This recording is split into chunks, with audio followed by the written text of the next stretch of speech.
So here's a fountain that myself and my assistant here, Kate Blick, and I built in less than half an hour. Let's find out how I did it. Okay, so the first thing I did was I ordered this wonderful koi pond, is actually what this is. It's a 260-gallon koi pond, and it came from Lowe's, and I found that Lowe's definitely stocks this kind of thing a lot better than Home Depot. A couple guys came, dropped it off the other day. There it is. Now, I put a piece of slate on the bottom. That's great if you don't have a perfectly level surface. For example, if you just kind of threw it on your vegetation. I would never do that. Would never recommend that. Hoping that the water eventually will make it flat. But this is the half hour or less how to build a fountain. So it could have been done that way. Put a couple bricks on there because I spaced those. And that's just the height I want. You're not supposed to completely submerge your pump, so make sure that the top of it, I guess, at least is sticking out of the water. It didn't make any sense to the guys at Home Depot when I got the pump, but whatever. So basically, a couple bricks, splay them apart a little bit so that you can put your pump right on there. And then coming over here, talk a little bit about my pump.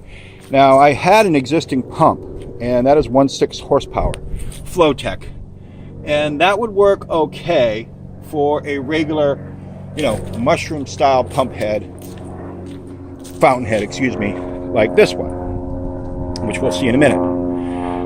However, for this ring jet, which I bought from eBay, I thought I could maybe use a little more power. Well, yes and no. So I bought this 1/3 horsepower Everbuilt, had that sent from Home Depot, and it works really well. Unfortunately, it works a little too well.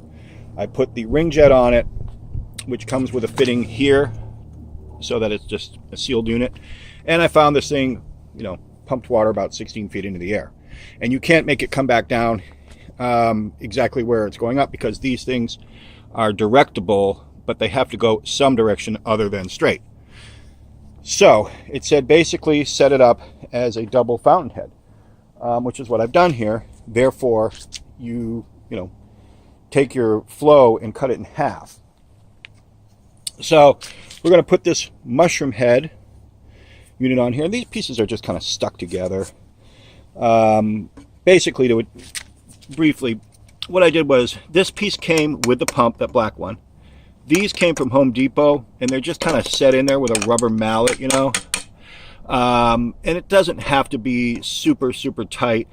For example, this thing here, all these pieces come apart really easy, and that's how it came. When it comes to pumps, this piece goes in and out. It's not super scientific here, or it doesn't have to be super tight, I guess, when it comes to these fountains. And this mushroom head unit came with a lot of different fittings. The ring jet came with almost none, but we're going to basically just wind this right on. Now we've got flow going through the whole thing. This is going to take a little longer if you don't have an outside electrical receptacle. I happen to. Whoops. And we're just going to plop it right in here.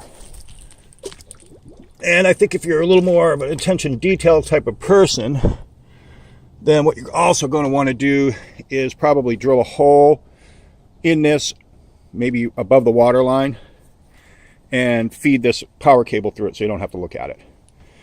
I'm a little more simple than that. Okay. Plus, this is a half hour or less.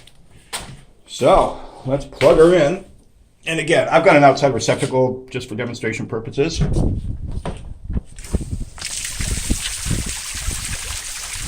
bad.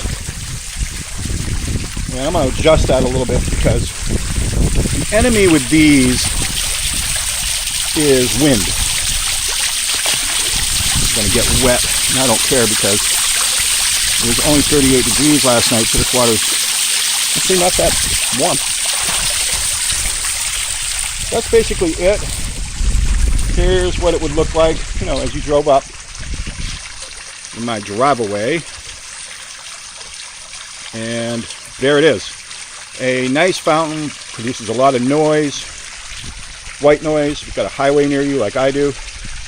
Now, here it is as you drive up. So it looks a little better from that angle. You know, basically this didn't cost a lot. The equipment, the pump was about $150, but you're paying for, you know, the hardware and not just, you know, something that looks pretty. The two fountain heads cost about $50 combined, and the koi pond cost something like, I think it was between $100 and $200, not exactly sure. Pretty heavy duty unit. And there it is, a nice little fountain. I've got to do a little bit of completing here. Obviously I've got to plug it into the receptacle, which is in the back of it, straighten things up a little bit, even it up, make it a little straighter. But basically, there you go.